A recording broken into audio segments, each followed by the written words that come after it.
आज की वीडियो में हम पढ़ेंगे factors affecting the strength of acid and base.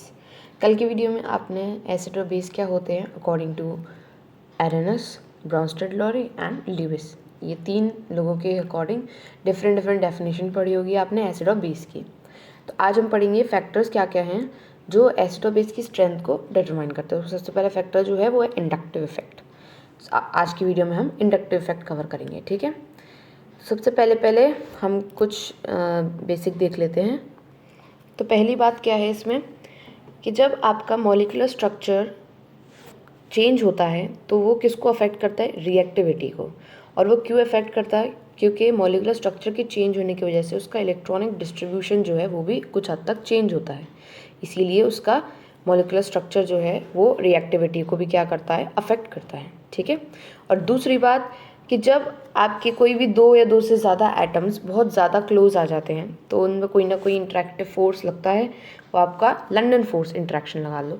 तो जब लंदन इंटरेक्शन लगता है उसकी वजह से जो दो ग्रुप्स होते हैं वो आपस में अनस्टेबल पोजीशन पे आ जाते हैं।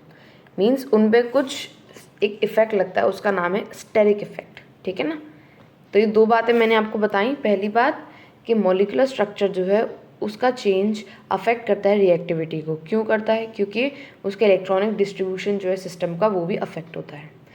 सेकंड बात कि जब दो या दो से ज़्यादा ग्रुप्स बहुत ज़्यादा पास आ जाते हैं due to the London interaction between them, steric effect लगता है, ठीक है ना। तो स्टेरिक इफेक्ट भी लगता है। तो ये दो बातें रहीं। अब इसके बाद हम स्टार्ट करते हैं। पहला पॉइंट वो है इंडक्टिव इफेक्ट। सबसे पहले हम समझेंगे कि क्या होता है इंडक्टिव इफेक्ट। सो इंडक्टिव इफेक्ट आपका क्या होता है, when two different atoms form a covalent bond, shared pair of electron is pulled by the more electronegative atom. This unequal electron distribution results in the partial separation of charge, and we get the dipole in which one atom has partial negative charge and a partial positive charge. मतलब क्या हुआ इसका, जब भी कोई covalent bond बनता है तो जो ज़्यादा इलेक्ट्रोनेगेटिव एलिमेंट या एटम कह लें आप, वो होता है तो उसकी वजह से, उसकी ज़्यादा इलेक्ट्रोनेगेटिविटी की वजह से अट्रैक्शन पुल थोड़ा ज़्यादा स्ट्रॉन्ग होता है, जिसकी वजह से जो शेयर पेयर ऑफ इलेक्ट्रॉन होता है वो उसी की तरफ खिंचा चला जाता है, ठीक है। तो सारा शेयर पेयर ऑफ इलेक्ट्रॉन उसी की तरफ चला जाएगा, जिसकी वजह से चार्ज का सेपरेशन हो जाएगा। एक पार्शियल पॉजिटिव हो जाएगा और एक पार्शियल नेगेटिव हो जाएगा। अगर मैं आपको इसको एक एग्जांपल से समझाऊं तो HCl ले लेते हैं। अब इसमें आपको पता है कि किसकी इलेक्ट्रोनेगेटिविटी ज़्यादा है, क्लोरीन की। तो इसने जो शेयर्ड पेयर ऑफ इलेक्ट्रॉन्स है, ये बीच में मान लीजिए दो शेयर्ड पेयर ऑफ इलेक्ट्रॉन्स है। अब ये दो शेयर्ड पेयर ऑफ इलेक्ट्रॉन्स ज़्यादा इलेक्ट्रोनेगेटिविटी क्लोरीन की होने की वजह से हाइड्रोजन पे कुछ भी नहीं रहा और क्लोरीन अपने सारे शेयर्ड पेयर ऑफ इलेक्ट्रॉन्स ले लेगा, ठीक है ना। तो इसके पास दोनों शेयर्ड पेयर ऑफ इलेक्ट्रॉन्स आ गए और हाइड्रोजन के पास कुछ भी नहीं बचा। इस केस में ये दोनों अपने सेपरेट चार्जेस डेवलप कर लेंगे। इसके पास पार्शियल नेगेटिव चार्ज एंड इसके पास पार्शियल पॉजिटिव चार्ज, क्योंकि इस केस में हमें क्या दिख रहा है कि हाइड्रोजन ने अपना चार्ज डोनेट किया है और क्लोरीन ने चार्ज एक्सेप्ट किया है, इसलिए नेगेटिव और पॉजिटिव चार्ज का क्रिएशन हो गया है यहाँ पर। बट इन रियलिटी ऐसा हुआ नहीं है, क्योंकि ये कोवलेंट बॉन्ड था, यहाँ पे शेयरिंग हो रही थी, ना कि एक्सेप्ट हो रहा था या डोनेट हो रहा था कोई एटम, सॉरी कोई इलेक्ट्रॉन। ओके, तो यहाँ पर ऐसा क्यों हुआ, ये इसलिए हुआ because of the more electronegativity of chlorine. इस केस में ये जो फिनोमेना होता है जिसमें चार्ज का ट्रांसमिशन होता है थ्रू मोर एटम्स, ठीक है, जब ज़्यादा से ज़्यादा चार्ज जो है ट्रांसमिट हो जाएं, that are linked with the sigma bond. This is a sigma bond. जब सिंगल बॉन्ड होता है तो क्या कहते हैं उसको, सिग्मा बॉन्ड। जब डबल बॉन्ड होता है तो उसमें एक सिग्मा बॉन्ड होता है और दूसरा क्या होता है आपका, पाई बॉन्ड होता है, ठीक है। तो जब ऐसा केस होता है in this phenomena where the transmission of charge occurs, इसको हम इंडक्टिव इफेक्ट कहते हैं। ओके, आई होप आपको समझ में आया होगा। मैं एक और बार समझाती हूँ। जब कोई कोवलेंट बॉन्ड क्रिएट होता है तो उसमें जो शेयर्ड पेयर ऑफ इलेक्ट्रॉन होता है वो ज़्यादा इलेक्ट्रोनेगेटिव एटम के पास टोटली अट्रैक्ट हो जाता है। तो अट्रैक्ट होने की वजह से उनके पास पार्शियल नेगेटिव और पार्शियल पॉजिटिव चार्ज क्रिएट हो जाता है। नेगेटिव, पार्शियल नेगेटिव किसके ऊपर, जो ज़्यादा इलेक्ट्रोनेगेटिव है, और पार्शियल पॉजिटिव किस पे, जो कम इलेक्ट्रोनेगेटिव है। इसी फिनोमेना को आप इंडक्टिव इफेक्ट कहते हैं, ठीक है। आगे बढ़ते हैं हम। This effect causes a change in the acidity और द बेसिसिटी ऑफ मॉलिक्यूल। इसी की वजह से क्या होता है, एसिडिटी और बेसिसिटी में कुछ चेंजमेंट क्रिएट होते हैं।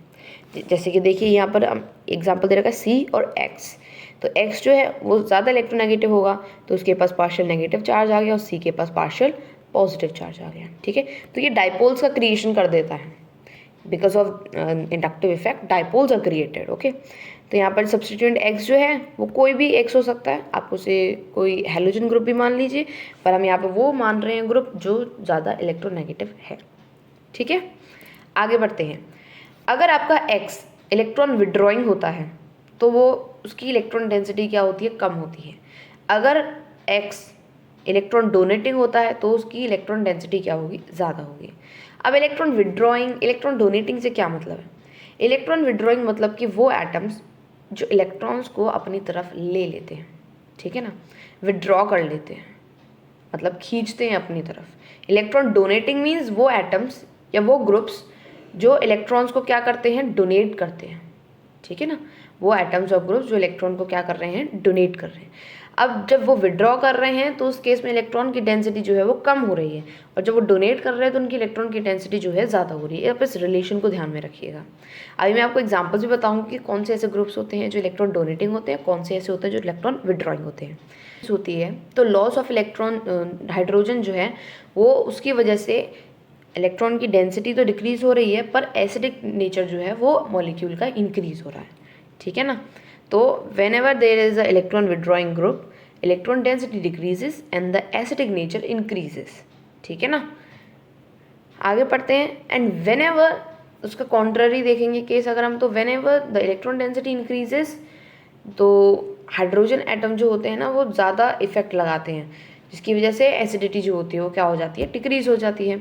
ठीक है, तो इसके आप, तो अगर आप इसको एक लाइन में समझेंगे तो किस तरीके से होगा कि इलेक्ट्रॉन विड्रॉइंग अगर कोई ग्रुप है तो इलेक्ट्रॉन डेंसिटी डिक्रीज होगी एंड वो एसिडिक इन नेचर होगा। ठीक है, मतलब उसका एसिडिक नेचर इंक्रीज होगा। और जब इलेक्ट्रॉन डोनेटिंग है तो उसकी इलेक्ट्रॉन डेंसिटी इंक्रीज हो रही है एंड एसिडिक नेचर क्या होगा, उसका डिक्रीज होगा। एंड हाँ, ये आप ध्यान में रखिएगा कि अगर एसिडिक नेचर डिक्रीज हो रहा है तो उसका ही जस्ट ऑपोजिट बेसिक नेचर क्या होगा, इंक्रीज होगा। ठीक है ना। नाउ जब इलेक्ट्रॉन विड्रॉइंग ग्रुप होता है तो माइनस आई इफेक्ट लगता है, इंडक्टिव इफेक्ट जो है उसको माइनस आई इफेक्ट कहेंगे हम। जब इलेक्ट्रॉन डोनेटिंग होता है तब उसको क्या कहते हैं हम, प्लस आई इफेक्ट। मैंने आपको टोटल 4 चीज़ें बताई, इलेक्ट्रॉन डोनेटिंग को रिलेटेड और इलेक्ट्रॉन विड्रॉइंग को रिलेटेड। क्या थी वो 4 चीज़ें, एक बार और बताती हूँ। जब इलेक्ट्रॉन विड्रॉइंग है तो पहली चीज़ इलेक्ट्रॉन डेंसिटी डिक्रीज होगी, दूसरी चीज़ एसिडिक नेचर इंक्रीज होगा, तीसरी चीज़ वो माइनस आई इफेक्ट शो करेगा। ठीक है ना। और इलेक्ट्रॉन डोनेटिंग के केस में कि वो जब इलेक्ट्रॉन डोनेटिंग है तो पहली चीज़ कि इलेक्ट्रॉन डेंसिटी इंक्रीज होगी, दूसरी चीज़ एसिडिक नेचर जो है वो आपका डिक्रीज होगा, तीसरी चीज़ अगर एसिडिक नेचर डिक्रीज हो रहा है तो बेसिक नेचर क्या होगा, इंक्रीज होगा, एंड प्लस आई इफेक्ट लगेगा। ठीक है, आई होप आपको ये समझ में आया होगा। अब देखिए इसी तरीके से आपको ये एक सीक्वेंस दे रखा है, इथेनोइक एसिड सबसे कम, एसिडिक क्लोरो इथेनोइक एसिड सबसे ज़्यादा, फिर डाई क्लोरो और ज़्यादा, फिर ट्राई क्लोरो और ज़्यादा। ऐसा क्यों हुआ है? इन चारों ग्रुप्स में या मॉलिक्यूल्स में क्या चीज़ का अंतर है? Chloro, die chloro, try chloro.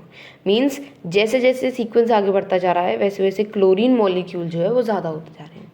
And मैं आपको बता दूँ क्लोरीन जो होते हैं वो आपके इलेक्ट्रॉन विड्रॉइंग होते हैं। ओके, और मैंने आपको बताया था कि इलेक्ट्रॉन विड्रॉइंग ग्रुप्स जब ज़्यादा होते हैं तो उनकी एसिडिक नेचर क्या होता है, उतना ही ज़्यादा बढ़ता जाता है। तो यहाँ पर 3 इलेक्ट्रॉन विड्रॉइंग ग्रुप आ गए, मतलब कि 3 क्लोरीन ग्रुप आ गए, इसीलिए इसका सबसे ज़्यादा क्या हुआ, एसिडिक नेचर हो गया। ठीक है ना, तो सबसे ज़्यादा एसिडिक नेचर किसका हो गया, इसका हो गया। फिर इथेनोइक एसिड का सबसे कम, क्योंकि इसमें कोई भी इलेक्ट्रॉन विड्रॉइंग ग्रुप नहीं था। समझ में आया? आपको इस तरीके से क्वेश्चन पूछा जाएगा तो आपको रीजन में इलेक्ट्रॉन विड्रॉइंग ग्रुप का आपका एक्सप्लेनेशन आपको देना होगा। ठीक है, अब इधर आपको एग्जाम्पल किसका दे रखा है, इलेक्ट्रॉन डोनेटिंग ग्रुप्स का। तो ये जो मिथाइल ग्रुप होते हैं वो आपके पास जो मिथाइल ग्रुप हैं वो इलेक्ट्रॉन डोनेटिंग ग्रुप होते हैं।